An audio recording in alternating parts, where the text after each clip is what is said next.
बिस्मिल्लाहिर्रहमानिर्रहीम। अस्सलाम वालेकुम। कैसे हैं आप सब? उम्मीद करती हूँ आप सब बिल्कुल ठीक होंगे। आज की वीडियो क्लास 8 की न्यू ऑक्सफोर्ड सेकेंडरी साइंस पर है और आज की वीडियो में बच्चों मैं आपके साथ शेयर करने जा रही हूँ यूनिट नंबर 1 इकोलॉजी। इसका आज हमने म्यूचुअलिज्म, पैरासाइटिज्म ये वाला और कंपटीशन वाला जो टॉपिक है ये हमने आज ब्रीफली डिस्कस करना है। आप सब बच्चों ने वीडियो को एंड तक देखना है। वीडियो अच्छी लगी है तो लाइक ज़रूर कीजिएगा और चैनल को सब्सक्राइब करना तो हरगिज़ मत भूलिएगा। सब बच्चे पेज नंबर 18 को ओपन कर लें ताकि आप लोग भी मेरे साथ इस लेसन को रीड आउट कर सकें, चीज़ों को बेहतर तरीके से अंडरस्टैंड कर सकें। टॉपिक है हमारा mutualism. An example of mutualism is lichen which grow on trees. Lichen की मिसाल उन्होंने दी है म्यूचुअलिज्म के लिए जो कि दरख्तों पर मौजूद होती है। वॉल्स दीवारों पर और रॉक्स चट्टानों पर and many other surfaces in waiter areas और उन तमाम जगहों पर जहाँ पर हर टाइम नमी रहती है ना, वहाँ पर ये ऑर्गेनिज्म जो लाइचिन है ये मौजूद होता है। Each lichen is made up of threads of fungus mixed together with a cell of simple green plant and algae. अच्छा, अब बच्चों बता रहे हैं कि लाइचिन जो है वो किन चीज़ों से मिलकर बना हुआ है? फंगस से, और फंगस भी वो वाला जो धागे नुमा हो, ठीक है। उसके साथ क्या मिक्स होता है? पौधे के पर जो अक्सर एल्गी लग जाती है ना, कौन सा पौधा? वो जो ग्रीन कलर का पौधा होता है जिसे हम काई भी कहते हैं उर्दू में। तो उस काई के साथ जो है ये फंगस के धागे मिक्स होते हैं जिसकी वजह से क्या बनता है? लाइचिन बनता है। अब लाइचिन दिखने में कैसा है? ऐसे दिखने में होता है, ये ग्रीन कलर का। The fungus can't make food, ये फंगस खाना तो नहीं बनाता but uses the food made by the algae, और उस खाने का इस्तेमाल करता है जो एल्गी खुद बना रहा होता है। The algae benefit from the shelter provided by the fungus, algae जो है फ़ायदा लेता है किससे? फंगस से। किस तरह से? कि वो उसको घर प्रोवाइड करता है, उसको ये फ़ायदा देता है फंगस को कि वो उसको घर देता है। The carbon dioxide it gives out, और कार्बन डाइऑक्साइड जो है इस तरह से रिलीज़ आउट हो जाती है एल्गी के अंदर से। The fungus also prevent algae from drawing out, और फंगस का काम ये भी होता है कि वो एल्गी की जो है ना वो खुश्क होने से बचाए, ऐसे क्योंकि एल्गी जो है वो ग्रीन जगह, ऐसी जगह जो थोड़ी सी गीली हो, नमी वाली हो, वहाँ पर रहती है। अगला आ जाता है हमारे पास पैरासाइटिज्म। पैरासाइटिज्म क्या है? It involves two organism where one gets all its food from the other. Parasitism वो उस किस्म के जो है ना इंटरेक्शन है दो ऑर्गेनिज्म के दरमियान में जिसमें एक जानदार फ़ायदा उठाता है और दूसरा जो है वो दूसरे को नुकसान देता है एक तरह से। अनलाइक अ प्रीडेटर, जैसे कि प्रीडेटर है, a parasite does not try to kill its host as this could kill off its supply of food.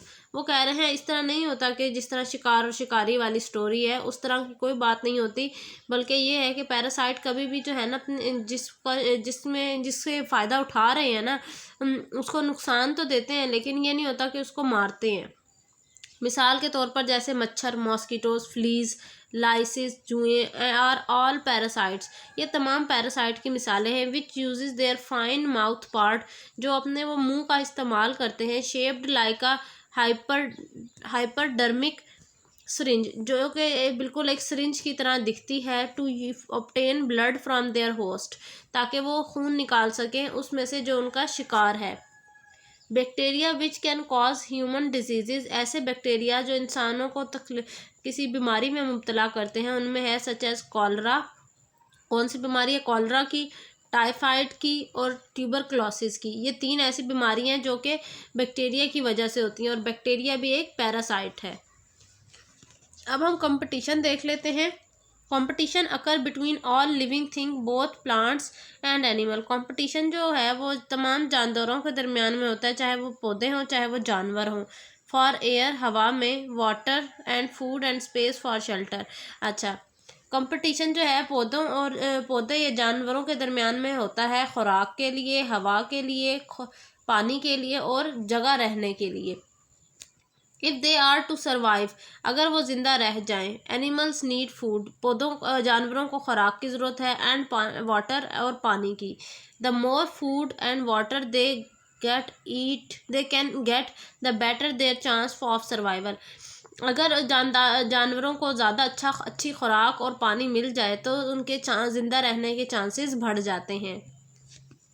Animals however can also move from one place to another, यहाँ तक कि जानवर भी एक जगह से दूसरी जगह जाते हैं बेहतर पनाहगाह के लिए, और वो ताकि वो बुरे जो उनके लिए बैड वेदर है ना उससे वो बच सकें। अब आ जाता है नेक्स्ट टॉपिक हमारे पास, changes in an ecosystem. Ecosystem के अंदर तब्दीलियाँ। The ecosystem can alter due to the change in the climate. Ecosystem हमारा बदल सकता है वेदर के चेंज होने की वजह से। Climate change can effect ecosystem and food web where species live, the way they interact and the way they compete for their resources.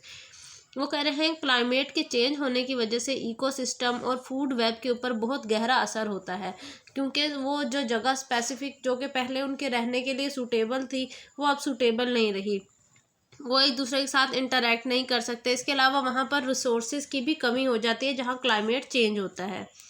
Different changes in an ecosystem can easily B observe. मुख्तलिफ तब्दीलियाँ जो कि ecosystem में होती हैं उनको देखा जा सकता है as a result of hunting, wild fire, flooding, draft और माइग्रेशन ऑफ एनिमल्स। इसके अलावा वो कह रहे हैं जो कि किसके रिजल्ट में होती हैं, शिकारी हंटिंग, शिकार के रिजल्ट में, जब हम जंगलात में आग लग जाती है उसकी वजह से, इसके अलावा सैलाब की वजह से, खुराक की कमी की वजह से, और जानवरों का एक जगह से दूसरी जगह जाने की वजह से। The 5 threat to ecosystem. 5 threats ऐसे जो कि इकोसिस्टम के लिए हैं। पहला है change in use of land. ज़मीन का इस्तेमाल का तरीका बदल गया है। जैसे कि अब क्या होता है कि ज़्यादातर जो ज़मीनें हैं, agriculture land use is responsible for 80% of the global deforestation. वो कह रहे हैं हम जो ज़मीनें जो कि जहाँ से जंगलात वगैरह ख़त्म कर रहे हैं, यानी डिफॉरेस्टेशन का जो सारा अमल हो रहा है वो भी एक बहुत बड़ी वजह बन गई है इकोसिस्टम के चेंज होने की। फिर आता है पोल्यूशन। पोल्यूशन यानी गंदगी। कहीं ना कहीं हम इन्वायरमेंट में जो है ना जहाँ गंदगी हो रही है, जिसकी वजह से क्या हो रहा है, हम अक्सर लोग इस तरह करते हैं कि बाहर ही कूड़ा फेंक देते हैं, कूड़ेदान में नहीं फेंकते, ठीक है।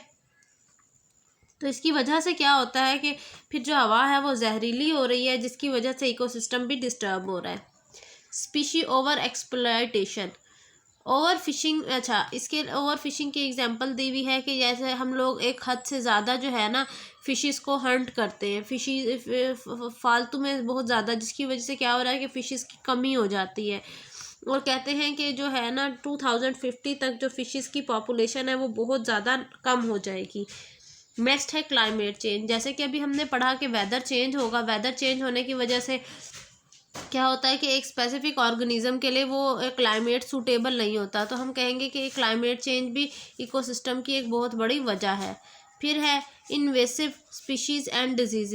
इसके अलावा बहुत सारी बीमारियां जो कि हमारे पूरे वर्ल्ड में फैल रही हैं, ठीक है, उनकी वजह से भी क्या होता है कि फूड वेब डिस्टर्ब हो रहा है, इकोसिस्टम ख़राब हो रहा है। ज़ाहिर है जब पोल्यूशन होगी तो और पौधे कम होंगे तो जो डिजीज़ हैं वो ज़्यादा होंगी। तो ये वजूहात बन रही हैं किस चीज़ की, इकोसिस्टम के चेंज होने की। बच्चों आपसे एक क्वेश्चन भी पूछा जा सकता है, कौन से फैक्टर्स हैं जिनकी वजह से इकोसिस्टम जो है ना वो चेंज होता है। इंशाल्लाह नेक्स्ट वीडियो के अंदर अब हम इंट्रोडक्शन ऑफ न्यू पॉपुलेशन ये पढ़ेंगे। तब तक के लिए मुझे इजाज़त दीजिए, अपनी दुआओं में याद रखिएगा, चैनल को सब्सक्राइब कर दीजिएगा। अल्लाह हाफिज़।